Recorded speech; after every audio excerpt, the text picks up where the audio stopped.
Hey guys, welcome back to my channel. I want to do a story time video today because something has happened in our life. It happened actually the night before last, but we didn't learn about it until yesterday. So those of you who follow us know that Clay does not have his driver's license.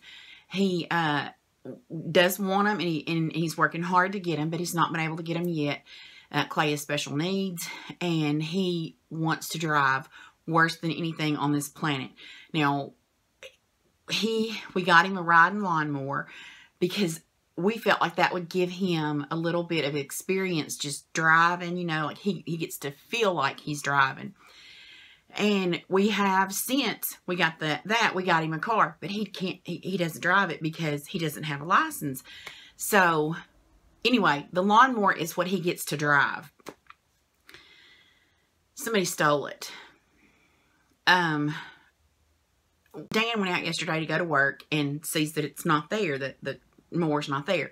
Yesterday was our trash pickup day, so I had heard the trash truck out there just a few minutes earlier, and I thought, oh my gosh, surely the trash people didn't get it thinking that we meant for them to throw it away. So I had to call the city to call the trash people, and so, you know, they finally get back with me, and he said, no ma'am, we did not pick up the lawnmower. We only do bulk pickup on, you know, like, I think he said I don't remember what he said, second and fourth Saturday of the month. I don't know what he said. Anyway, no, they didn't get the lawnmower. So I thought, okay, well then I'm just going to call the police and file a report because his lawnmower is gone. And this is a really nice riding lawnmower. If you follow me on Instagram, I actually posted a little video of him when he first got it, driving it around the yard.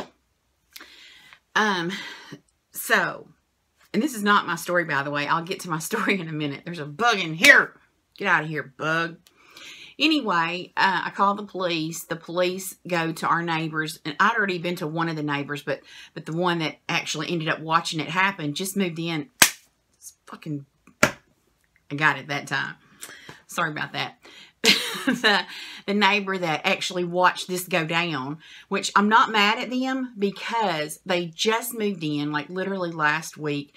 They don't know. I mean, she didn't know. I personally would have called the police, but I'm not mad about it because she just didn't know. I mean, she told the police that she thought maybe that we had somebody stopping by to take, you know, to haul our trash off or something, you know, whatever. Because Dan did have like an old box fan, because our trash man used to run late enough that we would just put our trash out that morning because otherwise dogs and stuff will get in it, or cats or whatever. But but because they started coming so early, we would put it out the night before so that we didn't miss them. So there was a box fan sitting out there, and of course trash cans. Anyway, she sees them put the box fan in the back of it's a little black Ford Ranger truck with 3 women, y'all. 3 women stole this lawnmower. So she sees them put the box fan. Actually, she hears them idling, and that's what got her attention. She heard a vehicle idling out there. Well, we don't, like, it was far away from us where we are in the house, so we didn't hear it. Plus, Dan listens to the TV so loud, the neighbors, I'm sure, can hear it, so I won't hear anything out there. But anyway, she heard this truck idling, so that got her attention, so she was watching them. Because she's new to the neighborhood and probably a little bit afraid. Her husband works, you know, at night, so he wasn't home with her. And she said they put the fan in the back of the truck, and then they tried to load the lawnmower, which was sitting at the edge of our yard. We shouldn't have had it there, but it was in our yard. We had it moved because we're trying to finish Shirley. Dan had moved it so that he could set up and cut all my trim and stuff for Shirley. So we were partly guilty for having it sitting at the edge of our yard, but it was still in our yard. It wasn't like, you know, we put it out in the road and put a for sale sign on it, or come get me, I'm free, you know, whatever. Anyway, it's not my fault they stole it. That's them stealing it was just wrong. But it was an old white lady, a young white girl, and a young black girl. Well, the 2 young girls got out and tried to load it in the back of the truck. Now, I don't know why they thought they could load it. Anyway, it was too heavy. So what did they do? She said they took a strap and tied on to the lawnmower. One girl jumped on the lawnmower and drove it while the old lady drove off with the truck pulling it. Now, y'all, they didn't take it out of gear, so they literally tore it up as they're snatching it down the road. Y'all, so, I mean, anyway, our lawnmower got stolen, had us pissed way off. I'm not even going to lie. It was and that led into this, me thinking of this story time, because it's such a violation when somebody comes and steals your stuff, especially something that was Clay's, that meant a lot to Clay. You know, that didn't make it worse, but it did kind of to me, because like, you could steal my stuff and I'm going to be mad, but this was Clay's, you know. Anyway, we just felt very violated, you know, that somebody would come onto our property and steal our stuff. Okay, here comes the story time. Sorry I had to tell all that to get to this. This happened in, I think, around 91-ish. I'm not really sure, because I had to remember back like how old my kids were, and anyway, I think it was around 91, somewhere around in there. We had just moved. We lived out here in Texas, and where we lived, a lady had been found dead, like literally not even a mile from our house, in a gravel pit. And I was like, oh no, I'm not living here no more. This is a dangerous big city. So we went back to Arkansas. It was Christmas time, and my best friend on the planet, Michelle, wanted me to go Christmas shopping with her. And, you know, we didn't have a whole lot of money, so I had done, you know, pretty much everything I was going to do, but I just still needed, like, maybe some stocking stuffers and stuff like that. I don't remember exactly, but I remember I took, like, $100 in cash with me, and that's what I wasn't going to spend any more than that. And also, because, you know, when you have little kids like that, you don't get out a whole lot. You don't get to dress. You know, I didn't get up and put my makeup on every day. I didn't fix my hair. I didn't get dressed. I was cleaning snot and dookie off of somebody all day, every day. So it was a big deal to me. I'm like, oh my God, I'm going to get dressed. I'm going to fix my hair. I'm going to put some makeup on. I want to look nice. So my mom had just bought a really pretty purse. And I said, Mama, do you care if I carry your purse Christmas shopping? She said, no, just take my stuff out of it and carry it. So in the purse, I put like my wallet, of course. And back then you had a checkbook. You used checkbooks. I haven't used a checkbook in years, but anyway. And I put a pocket knife in my purse in case we got robbed. I don't know. What was I thinking, y'all? I'm so stupid. Anyway, I put just the bare minimum. My wallet, my checkbook, a pocket knife in case I get robbed. And that's it. At the time, we didn't have cell phones or anything like that. So off we go shopping. Now, we went to Shreveport, Louisiana to go shopping because that was where town was for us. So we go shopping. We've been shopping all evening. Michelle's gotten all her stuff together. I've done everything I'm going to do. I literally, y'all, I have 4 $1 bills in my purse. That's all I had. And a pocket knife. So Michelle needed to stop at a Kroger. She needed like cranberry sauce or something, I don't know, for her dinner the next day. And I said, okay. And we just stopped in at this grocery store on the way out of town. So as we're walking up to it, now I don't carry change. I didn't carry change then. I don't carry change like coin change. I hate coin change. But anyway, I didn't have any then. And so anyway, on the way up, walking into the store, now I had a jacket on, like just a jacket. And I had my purse strap in both hands like this. And then I had my hands poked down in my coat pockets. My purse was up over my shoulder. So as we're walking in, I said, boy, I could use a Dr. Pepper, but I don't have any change. And Michelle said, well, I think I do. So she pulls her wallet out and she opens it up. Well, we're both going like this. You know, like she's got her wallet. I'm going to try to pick up something. Like she's got her wallet held, you know, she's got it open, you know, like this. So we're both walking along looking in her wallet as we get up to the front of this Kroger store. What I was helping her look for, I don't know. But out of the corner of my eye, I had seen this guy leaned up against the Coke machine. But I didn't think a whole lot about it. It was Christmas time. There's people everywhere.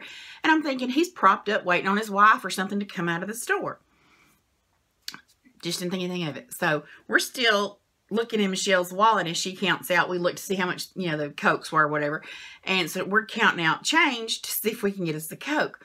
Well, this man shoots from beside that Coke machine, and he thinks he's going to grab my purse strap, which is right back here, and just take off.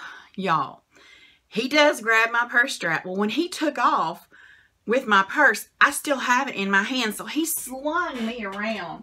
Like, literally, he slung me. I ended up in this direction because I still had my purse strap in my hand.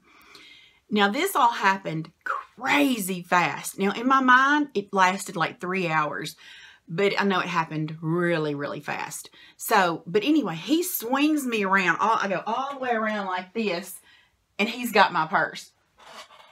He is snatching like a wild animal.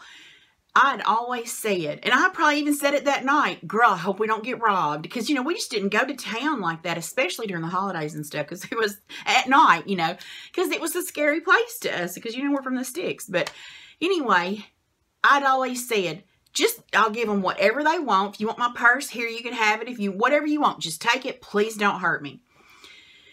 Y'all, the minute he snatched my purse, something came over me. Like if he had said, ma'am, do you have, you know, some money? I don't have any money in it. I'd have gave him all 4 of them dollars.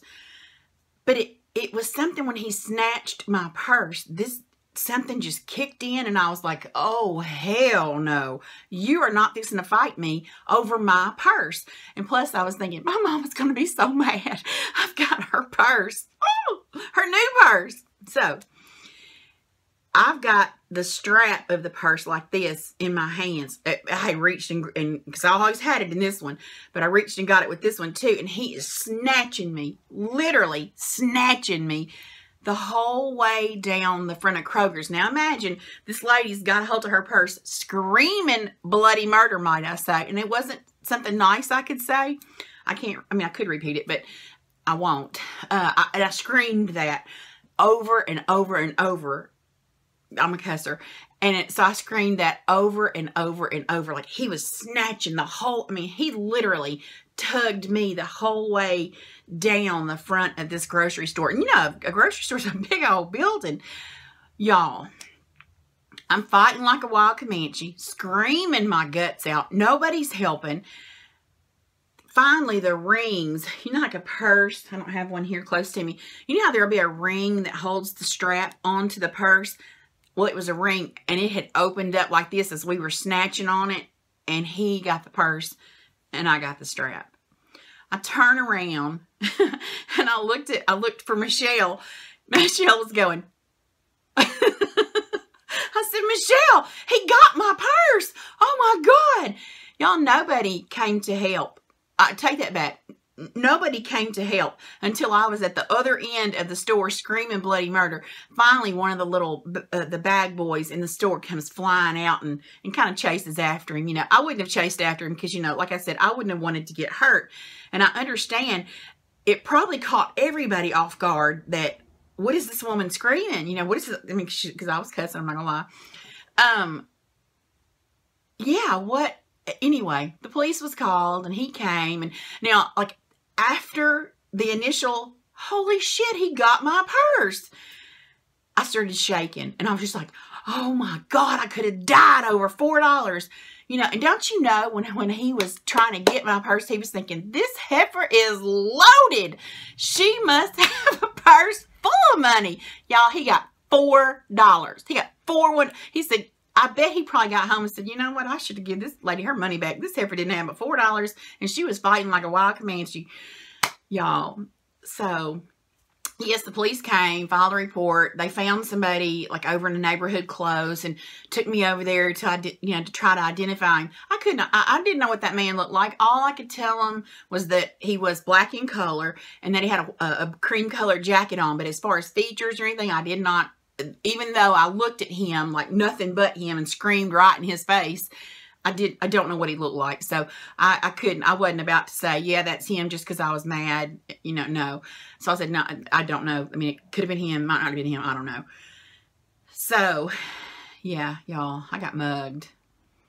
It was scary.